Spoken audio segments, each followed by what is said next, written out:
안녕하세요 여러분. Hello everyone. 2주차 경제아울론 강의를 시작하겠습니다. Let us go start our second week lecture for the principles of economics. I heard that the first week video, which was a short introductory video, did not work well. So I just uploaded the YouTube version of the video today. 학생분들께서 그 첫 번째 주에 제가 올려드린 동영상을 보지 못하시는 분들이 계시다는 얘기를 오늘 해서 전해 들었어요. 그래서 오늘 급하게 다시 유튜브 계정에 비디오를 올려서 그거를 링크를 걸어서 1주차 강의 수강 거기에 올려놨습니다. 아마도 이유를 생각해보면 제가 8월 31일에 올렸거든요. 근데 개강이 9월 1일이었잖아요. 제가 하루 착각해서. 그래서 시스템적으로 전산원 쪽에서 준비가 안 된 것 같아요.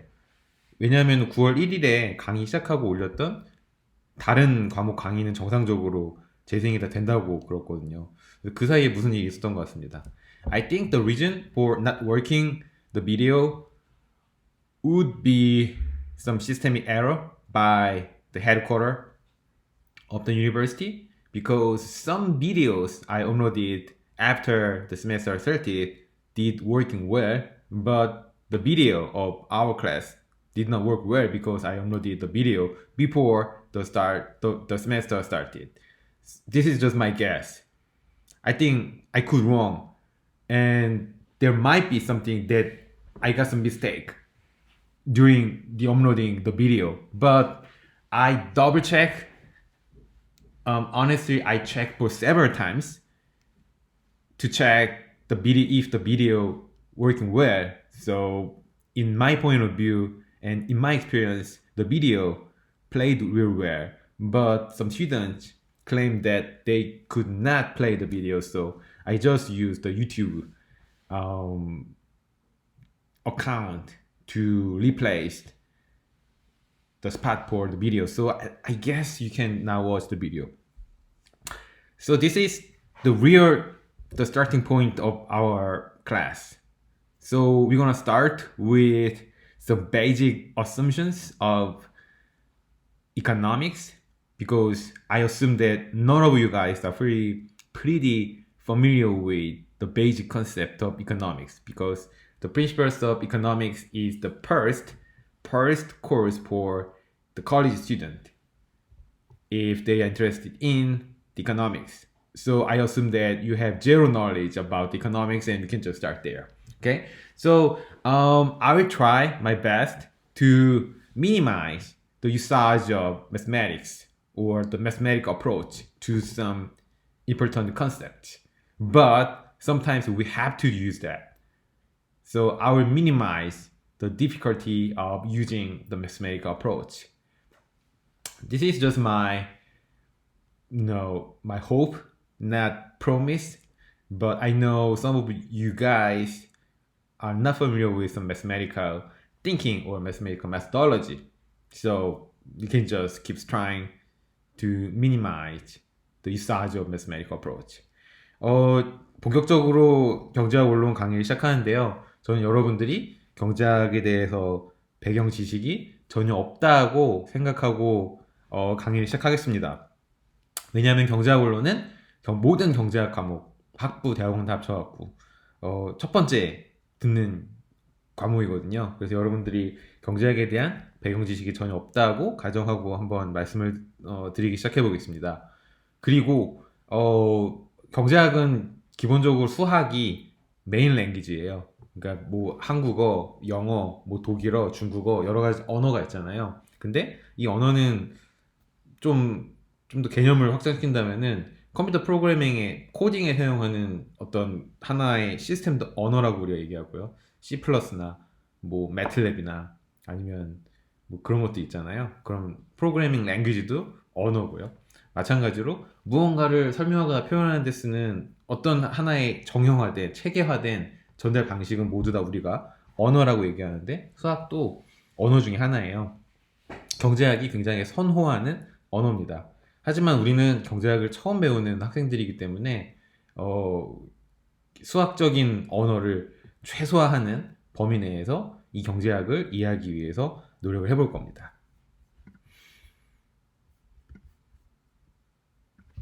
기본적인 강의 목표예요. Okay, so these are the topics that we will cover in this chapter. I'm not sure when we can finish this chapter. My basic plan is to finish this chapter by the end of this week, but maybe not. But anyway, in this chapter, we can just study about these concepts, and you can say that these are pretty much important to understand. Okay? 일주일에 챕터 하나씩을 나가는 게 저의 개인적인 소망이지만 제 짧은 교수 경험상 한 번도 그런 적은 없었어요. 그래서 목표는 웅장하게 갔지만은 뭐 호흡은 우리가 나름대로 결정을 하는 거니까요.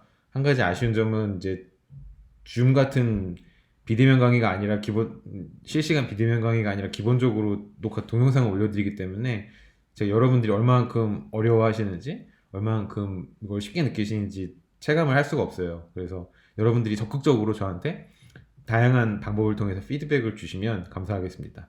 피드백이 없으면 줌을 할 거예요. 즉 실시간 비대면 강의를 할 겁니다. 억지로 제가 피드백을 받기 위해서. Okay, so we can start with the basic assumptions in economics, which are generally accepted by many economists. They are still arguing each other. So on some topics, they have different opinions, but there are something that most of economists agreed upon. And you can study some basic assumptions, which are broadly accepted by many economists. Then you can define the market. So you can imagine the types of market easily by yourself, but economists say a little bit different about the market. So we can study about it. After that, we'll study the two main important factors in the market. The one is demand side and the other one is supply side. So the market consists of the demand and the supply. And when demand meets supply, there must be the market equilibrium. So we can define the market equilibrium after studying the demand and the supply. After that, sometimes there is a situation where the market cannot be found in the equilibrium. So we can say some examples or some situations where we cannot find out any market equilibrium. That is pretty much a special case, and we'll study about it. 우리는 기본적으로 경제학의 기본적인 가정들에 대해서 먼저 배울 겁니다. 이 가정들은 우리가 이번 학기가 끝날 때까지 쭉 거의 대부분 가지고 가는 것들이에요. 물론 여러분들이 경제학을 좀 더 높은 차원에서 배우게 되신다면은 이런 가정들이 하나씩 하나씩 깨져가는 것도 공부하시게 되겠지만은 아마도 경제학 원론 안에서는 이 가정들이 쭉 계속 지켜진다고 생각하시면 됩니다. 이 가정들은 수학적인 가정이랑 비슷해요. 즉 우리가 만약에 이렇게 된다고 가정하자. 그렇다면 이렇게 될 것이다. 라는 것이 대부분 우리가 경험하는 수학적인 증명 과정들이잖아요. 경제학자들도 비슷한 식으로 사고를 합니다. 그래서 현실을 조금 추상화시키기 위해서 이러이러한 가정들을 하자. 만약에 이런 가정들이 통한다면은 이런 가정들이 지켜진다면 우리는 이렇게 얘기할 수 있을 것이다. 현실 사회에 대해서 이렇게 얘기하는 사람들이 경제학자들인 거죠. 그래서 이런 기본적인 가정들에 대해서 먼저 얘기를 해보고 그 다음에 현대 경제학의 가장 중요한 요소인 시장에 대해서 공부할 겁니다. 시장은 크게 두 가지 요소로 구성이 되어 있어요. 하나는 demand side, 수요 사이드고요. 다른 하나는 supply side, 공급 사이드예요. 즉 모든 시장은 수요와 공급이 존재합니다. 그래서 수요와 공급이 만나는 지점에서 시장 균형이라는 것이 달성이 되게 되고 시장 균형이 달성되지 않는다면은 그 시장에서는 수요와 공급이 만나지 않는다고 생각하시면 돼요. 여기에 대한 아주 구체적인 디테일한 정의들은 우리가 하나하나 차근차근 공부를 해 나갈 겁니다.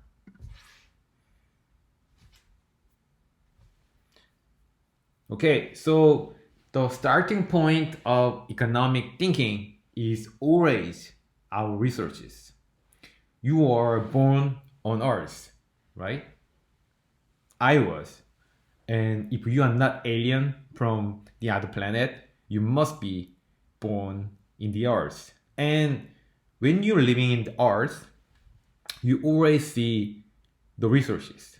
And everyone can say, like, our resources around us is always a little bit short. If we want 100%, then the resources we can get is less than 100%. For instance, the hours, the time is one of our main resources to maintain our life. Everyone is distributed for 24 hours a day. The same. Steve Jobs got 24 hours a day. You got 24 hours a day. And I also get the 24 hours a day. So everyone get the same time. And the time is always limited. You want to do a lot of things like date with your girlfriend or boyfriend and sleep, eating, sometimes studying, watching Netflix. So you need time to do what you want. But always time is short, right? So you always want more time, but the earth does not give you the more extra time a day. So this is one of the good example of resource scarcity. All the other resources like money or the nature, mineral, the water, the coke, the pizza, all our resources are always scarce. That's the main assumption. And I think it is pretty much realistic assumption because I feel resource scarcity every day, every hour, and every minute, every second. So that's the main assumption, okay? Then economics starts from there. If all we agree on the fact that our resources are always scarce, then how to use that limited version of resources? That's the kind of main problem encountered by every human beings until you die, right? So the economics tries to solve the problem, how to use our limited resources, how to maximize our happiness under the fact that our resources are always limited. What is the best way to utilize our limited resources? To find the answer is the main task of the economics. Okay? Pretty simple. 경제학은 항상 그 자원의 희소성으로부터 시작을 하거든요. 여러분이 가지고 있는 자원은 항상 부족해요. 항상 그렇습니다. 여러분들이 백만장자로 태어나신다고 하더라도 백만장자의 아들로 혹은 딸로 태어나신다고 하더라도 뭔가 부족함을 느낄 거예요. 항상 상대적인 거니까요. 그 부족함을 느낀다는 거는. 근데 제가 짧은 인생을 살아가면서 단 한 번도 모든 자원이 나는 풍족해. 난 한 번도 내가 가지고 내 주변에 있는 자원, 내 주변에 있는 재산이 부족한 적을 느낀 적이 없어 라고 얘기하는 사람은 한 명도 못 봤어요. 거의 모든 사람이, 아주 극소수를 제외하고 거의 모든 사람이 항상 뭔가 부족하다는 걸 느끼죠. 하고 싶은 것보다 더 적은 것을 부여받는 거죠. 항상 자원으로서. 그렇다면 만약에 모든 사람들이 이 하나의 공통적인 명제로부터 출발을 할 수 있다면 경제학이 풀고자 하는 문제는 굉장히 단순합니다. 한정된 자원을 어떻게 하면 가장 효율적으로 활용할 수 있을 것인가. 효율적으로 활용한다는 것이 굉장히 자의적으로 해석이 될 여지가 많지만 그거는 차차 우리가 얘기를 해보도록 하고요. 어쨌든 경제학이 찾고자 하는 답은, 경제학이 우리에게 던지는 질문은 네가 가지고 있는 한정된 자원을 어떻게 쓰면 가장 잘 썼다고 얘기할 수 있을까? 가장 어떻게 하면 너의 행복이 가장 커질 수 있을까? 어떻게 하면은 네가 더 가장 최선의 이익을 낼 수 있을까? 뭐 이런 질문을 던지는 것이 경제학이라고 우리가 얘기할 수 있습니다. 경제학을 아주 간단하게 정의를 하고 가면은 좋을 것 같아요. And the second main assumption of economics is that everyone faces trade-off, which means that if you want to do something, then you should give up the other things, which is called the opportunity cost. For instance, I like watching basketball and I also like to play basketball. Basketball has been one of my best friends since I was 13 or 14 years old. And if you play basketball, then you will naturally start to watch the NBA. NBA is the highest quality league in the world, and there are many superstars basketball players. One of them is LeBron James. LeBron James was already a superstar when he was the high school student. So he had an option. He has actually two options. The one option is going to college because about 95% of all high school basketball players go to the college and spend at least 1 year there to enter the NBA draft or to maintain their lives. And the other option is going to NBA directly. Okay, so LeBron James faced those two options and he opted to go to NBA directly because he believed himself too much and he believed he could be a superstar without going to college, without learning some basketball schemes under some college head coaches or studying some economics or mathematics. He could be a superstar. He believed like that. So after 17 years, now he became the superstar basketball player. So everyone says that his choice was pretty much right, pretty much smart decision. But when he was high school student, he has two options, which means that he must give up something. What he gave up was going to college in order to go to the NBA directly. Okay, so whatever his choice was right or wrong, there is unchanged the fact that he faced two options in his biggest decision in his life, and he made a choice, he made a decision there, but he gave up something. He gave up huge opportunity, which was going to college. Okay, so that is his opportunity cost 17 years ago. Everyone has the same problem. In every time, in every day, in every second, you have a choice. You have some choices. Then you always give up something to go for the other one. And the best hope you can get is your choice will be the better than the others. Your choice will be the best one. That's the hope we can get. But we don't know because the opportunity cost is something that we never experienced in our life. So we don't know which one must be absolutely better. But as a result, we can see something as a result. Okay? 다른 경제학의 중요한 가정은 트레이드오프라는 게 존재한다는 겁니다. 이걸 한국말로 하면은 상충관계라고 얘기할 수 있을까요? 여러분들이 어떤 것을 선택할 때 반드시 다른 어떤 것을 포기를 하셔야 돼요.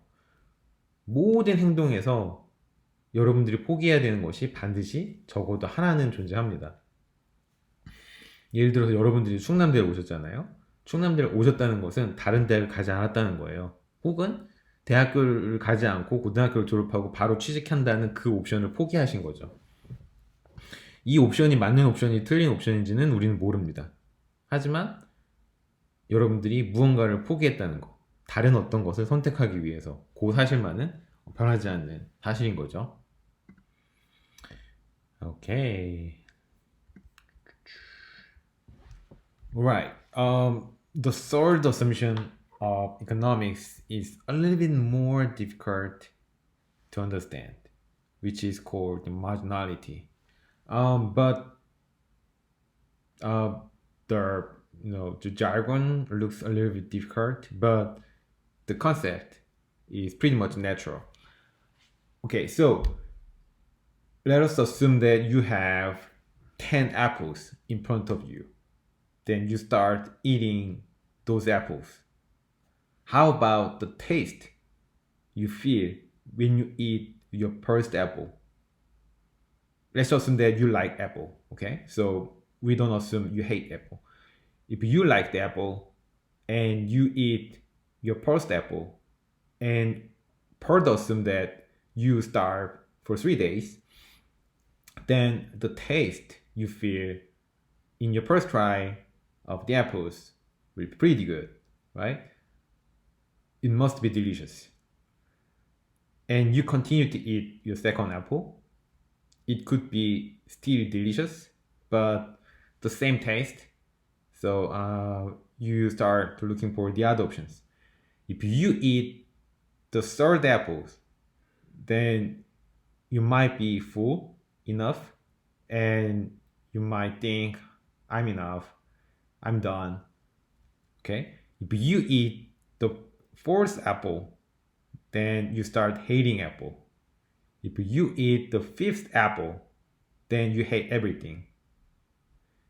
And if you eat the sixth apple, then you start hate your parents, right? So this is marginality. The first one will be always good. And as you keep doing the same thing, the third, fourth, the fifth, the marginal benefit from your consuming apple will be decreased. But the absolute amount of happiness is still increasing. 2 apples are better than 1 apple. 3 apples are better than 2 apples. Okay, so absolute happiness will be increasing permanently, but the marginal happiness for consuming the first apple will be the largest one, and second apple will be a little bit smaller than that, and your marginal happiness for eating your 10th apple will be just minimal. It is ignorable, right? So that's what the marginality says about. Okay, so if you are the rational economic agent, so economics say that not a person but a economic agent, and if you are the rational, the smart enough economic agent, then you're gonna get the right decision by marginally. Okay, so for instance, you can stop the point of eating apple. If you are really full, then you will stop eating apple. But you still know that eating more apples will be better, right? Because absolute happiness is getting larger and larger as you eat more apple and apple. But since you think marginally, you stop at some point eating apple, right? So here are some examples. If you are the manager of a factory, then you will always compare the cost and the revenue. Revenue will be increased as you increase the output, but also the cost will be increased as you increase the output. So you will compare the marginal revenue and the marginal cost by increasing one more unit of output. If marginal revenue is still larger than the marginal cost, then you will keep increasing the output. But the marginal cost exceeds the marginal revenue, then you're gonna stop producing more output. That's what the manager of a company doing every time. We study about this mechanism in later chapter, but that's the good example of the marginality. 마지널리티를 굳이 한국말로 번역을 하면은 한계, 한계성, 한계적 뭐 이런 걸로 굳이 번역을 할 수 있을 것 같아요. 이게 경제학이 한국 학문이 아니기 때문에 항상 번역에 있어서 어려움을 겪습니다. 저 같은 경우에는 번역하면 굉장히 어색해지는 경우가 많아요. 근데 어쨌든 한계적으로 사람들은 생각한다라는 것이 경제학에서 가정하는 또 다른 그거 중에 하나인데, 왜 그런지는 이제 차차 우리가 배워가겠지만은 이런 가정이 있다는 것만 지금 현재로서는 알고 계시면 됩니다. 굳이 예로 제가 아까 사과의 예를 들었죠. 첫 번째 사과를 빈속에 먹으면 맛있어요. 사과를 싫어하지 않는 한 맛있어요. 근데 두 번째 사과를 먹으면 똑같은 양의 사과를 먹었는데도 그 만족도의 크기가 줄어들어요. 왜냐면 첫 번째 사과 이미 먹었기 때문에. 10번째 사과를 여러분들은 먹을까요? 사과 10개를 한꺼번에 드실 수 있으세요? 근데 사과를 먹으면 먹을수록 좋다는 걸 알아요. 사과 9개보다 사과 10개가 좋잖아요. 그걸 알지만 사람들은 열 번째 사과는 먹지 않는다는 거죠. 왜냐하면 나의 마지널 베네핏, 열 번째 사과를 먹었을 때 마지널 베네핏, 아홉 번째 사과에서 열 번째 사과로 갔을 때 내가 얻게 되는 행복이 너무나 보잘것없다는 것을 알고 있기 때문에 한계적으로 생각을 한다는 거죠. 이 한계성은 강의 초반에는 여러분들이 잘 모르셔도 됩니다. 근데 강의 중반을 넘어가면서 이 한계성에 대해서 조금 더 깊게 공부할 기회가 있을 거예요. 특히 생산 파트로 가면은 여러분들이 한계성에 대해서 굉장히 뭐라 그럴까요? 클리어하게 이해하는 시점이 아마 올 겁니다. 여기까지 별 문제 없으시죠? 혹시 이렇게 들으시다가 이해가 안 되시거나 질문하고 싶은 게 있으면 언제든지 질문을 해주십시오. 이메일을 통해서도 질문을 하실 수가 있고요. 뭐 사이버 캠퍼스에 있는 질의응답 게시판을 통해서도 하실 수도 있고 자유 게시판을 통해서 하실 수도 있고 연구실로 찾아오셔도 돼요. 방법은 여러 가지가 있습니다. The other assumption in economics is people react to incentive, economic incentive, which means that if you are stimulated by external things, external shock, let's say that, then you will have some reaction into that part. You're gonna start act something by as a reaction to some external shock. So this incentive concept is widely used in economic policy. For instance, do you smoke cigarette? I don't, but I did when I was college student. Then I smoked a cigarette. Not a lot, but just one or two copies of cigarette. Then yeah, that made me happy a little bit. And everyone knows that the price of pack of cigarette consists of large portion of taxes. Did you guys know that the majority part of price of the pack of cigarette is the educational tax? If you start smoking cigarette in South Korea, then you are automatically contributing to the education system development of South Korea. So why? Because it looks like a little bit strange because it is hard to find out the strong relationship between smoking cigarette and Korean educational system development. But economic policymakers think if they put more taxes on the cigarette, then the price of cigarette going up, so there will be less consumer to buy a cigarette, right? So they are always thinking about the way to put down the consumption of cigarette because they believe smoking cigarette is pretty bad for the public health system. They got more chance to get the cancer. They got more chance to worsen their health. There will be more public cost for healing that person, that people. So the economic policymaker always design to put more taxes on the cigarette. And if they increase the cigarette price level, then the first one to take the impact from that tax increase will be the teenagers. Because the teenagers are usually not rich. They are dependent of their parents. They got some money from their parents. So they are always squeezing their money to buy a cigarette. Buying cigarette for teenagers is illegal in South Korea, but you know, and I know there is always the way for them to buy a cigarette. But if the market price level per cigarette is pretty much high, then there will be some preventive incentive for the teenagers not to buy a cigarette because they will start think about cigarette price is too high for me, so I think this is time to stop smoking, so I will quit. That's good for policymaker because they accomplish their goals, right? So that's what the economic incentive work. 사람은 경제적인 유인에 반응한다. 이것도 굉장히 중요한 경제학 가정 중에 하나예요. 경제적 유인에 반응한다 하면 좀 어렵게 생각할 수도 있지만 아주 간단합니다. 담배에 세금이 많이 붙잖아요. 근데 담배는 원가가 굉장히 싸요. 담배 잎 그냥 이렇게 태워서 이렇게 종이로 말면 되거든요. 제가 물론 말아보진 않았지만은 대충 그렇지 않습니까?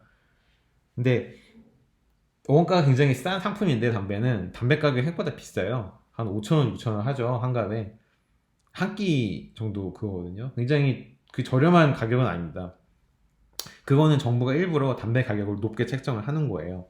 담배 가격이 높으면 어떤 사람들에게는 담배를 사지 않을 유인을 제공해 주거든요. 돈이 굉장히 많아요. 그러면은 담배 한 갑에 뭐 2만 원, 3만 원 해도 담배를 피겠죠. 거기서는 행복이 더 크다면. 근데 대부분의 우리 같은 서민들은 담배 한 갑에 뭐 5만 원 이런다. 아무도 담배 안 필 거예요, 아마. 담배를 끊겠죠. 담배 한 갑의 가격이 한 5,000원, 6,000원 정도다? 그러면 가난한 사람들에게는 담배를 끊을 만한 유인을 제공을 해줍니다. 정책적인 목적이 그거에 있는 거죠. 그래서 경제 정책이 그렇게 디자인이 되는 거예요. 가장 가난한 사람들은 누굴까요? 우리 사회에서. 노인들, 그리고 청소년들이겠죠? 청소년들은 학교를 다니면서 직장을 갖기가 쉽지가 않으니까 돈을 스스로 벌지 못할 확률이 높고, 부모님에게서 용돈을 받아 쓴다면 담배 가격이 많이 올랐을 경우 담배부터 아마 끊으려고 노력을 할 거예요. 그리고 정책 당국은 청소년이 흡연을 할 경우 굉장히 몸에 안 좋기 때문에 청소년의 흡연을 막기를 원하고요. 청소년의 흡연을 최대한 낮추기 위해서 정부가 취할 수 있는 방법은 여러 가지가 있겠지만은 경제 정책의 경우에는 경제적인 유인을 제공하는 거예요. 가격을 이렇게 올릴 테니까 너희들은 스스로 담배를 끊게 될 것이다 라고 타겟 설정을 하는 거죠. 그것이 바로 경제적 유인에 청소년들을 반응시키는 겁니다.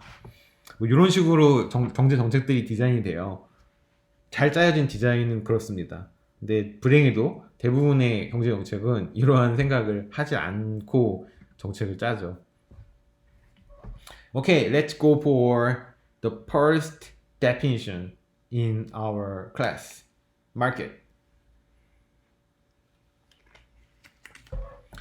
How long did it go? Already we are over the 30 minutes. Okay, so I will stop at the 40 minutes. Then I will separate it, make the other video. So in this week, you're gonna have the 2 videos. Okay. Alright. Okay, so the market. Let us define the market first. The market is defined, so there are many ways to define the market, but I would like to define like this. The market is defined by a group of buyers and sellers of particular goods or services. So, market for iPad. It makes sense because there must be some buyers for iPad and there must be some sellers. The Apple Store. Did you guys know that the South Korea finally has the Apple Store in Seoul? Did you guys go there? I haven't, but I really want to go there. But anyway, so Apple Store is sellers, and many buyers like me are the buyers. So buyers and sellers exist for a particular good, which is iPad. So the market for iPad in South Korea makes sense. Makes sense for the definition of the market. How about the market for the weed? The marijuana. I think it makes sense too in South Korea. There are many guys smoking a pot, the marijuana, and there are some sellers of marijuana, a pot. So the buyers and sellers, we have those 2 guys for a particular good, which is the marijuana, the weed. So whatever it is legal or illegal, it doesn't matter for economists. If there is some buyers and if there are some sellers for particular good or services, then the market will be there. The economists think like that. So buyers as a group or buyers as a specific unit, they will determine the quantity of demand side for that product, good or services or capital sometimes. And sellers as a group also determine the supply side, the quantity of supply of that product. So we have the two sides in a market, the buyer side or demand, seller side or the supply. So demand side and the supply side are the two pillars of the market. If we have only one side, then there will be no market there. If there is only buyers for iPad, but there is no iPad, then we don't have any market for the iPad. If there are only sellers and there is zero buyers, then there will be no trade of that good, so we don't have any market. So we must have those two sides to complete the form of the market. 우리가 시장이라고 부르는 것은 굉장히 많은 방법으로 정의가 이루어질 수 있는데요. 저 같은 경우에는 여기서 이렇게 정의를 하겠습니다. 어떤 특정 상품, 혹은 특정 재화, 혹은 특정 서비스, 그 뭐가 됐든 시장을 정의하기 정의니까요. 거래 가능한 어떤 무언가가 있다면 그것을 사고 싶어하는 사람과 그것을 팔고 싶어하는 사람이 같이 존재한다면 시장은 정의가 내려질 수가 있습니다. 아이패드 같은 경우에는 아이패드라는 특정한 상품이 있죠. 즉 특정 재화가 존재해요. 그리고 이 재화를 사고 싶어하는 사람이 있어요. 최소한 전 세계에 한 명은 있어요. 저는 아이패드 굉장히 좋아하거든요. 저라는 바이어가 있으니까 바이어 사이드는 성립이 됐어요. 요 재화도 있으니까 재화도 있고, 셀러도 있죠. 제가 이걸 샀다는 건 누군가 저한테 팔았다는 거잖아요. 셀러도 있어요. 셀러 있고 바이어 있고 제품 있으니까 시장은 성립이 됩니다. 아이패드에 대한 시장은 성립이 되는 거죠. 경제학자들은 이게 법적으로 허가를 받든 안 받든 그거는 크게 신경 쓰지가 않아요. 물론 법적으로 허가가 안 난 시장은 시장 가치를 측정하는 게 어렵긴 합니다. 그래서 경제학자들이 그렇게 좋아하는 시장은 아니지만은 그것이 시장이다라는 것 자체를 부정하진 않아요. 제가 아까 대마초 시장 얘기를 들었죠. 굉장히 한국어 못하는 분들한테는 좀 안타깝지만은 에피소드가 하나 있다면, 제가 이 충남대 오기 전에 서울에서 직장을 다녔어요. 서울 이제 여의도에 있는 직장에 다녔는데, 이제 서울에 이제 충정로라는 서울역 옆에 있는 동네가 있습니다. 서울역 큰 기차역 아시죠? 거기 옆에 충정로라는 동네가 있어서 거기 오피스텔 원룸에서 이렇게 자취했어요. 근데 서울역에는 뭐가 있냐 그러면 한국 최대의 마약촌이 있습니다. 모르셨죠, 여러분들? 서울역 뒤편에 이렇게 굴다리가 있어요. 보통 서울역 오시는 승객분들은 전혀 발견할 수도 없는 서울역 건물 뒤편으로 자리 잡은, 거기에 텐트가 수백 개 있습니다. 거기에 노숙자들이 살아요. 근데 노숙자들은 신원이 확인이 안 되죠. 지문도 없어지고 신분이 확인이 전혀 안 되기 때문에 신원 확인이 안 된다는 것은 처벌도 안 된다는 거예요. 저 사람이 살고 있는 거 알겠는데 저 사람의 이름이 뭐고 주민등록번호가 뭔지 모르니까 처벌이 안 됩니다.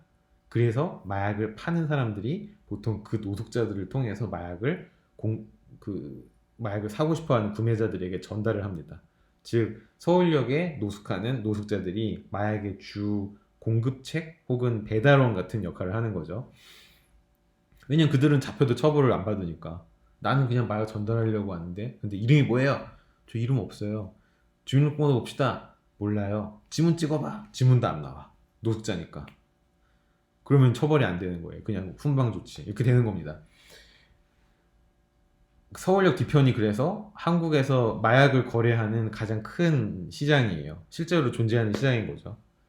물론 이제 가끔 뉴스에 나오는 마약을 하는 연예인들이 거기서 마약을 구매하진 않았겠지만은 어쨌든 제가 아침에 원룸에서 나와서 지하철역으로 가는 현관 앞에 막 주사기가 떨어져 있어요. 막 마약하고 한 거죠. 새벽에 마약하고 이제 주사기만 버리고 누군가 간 거죠.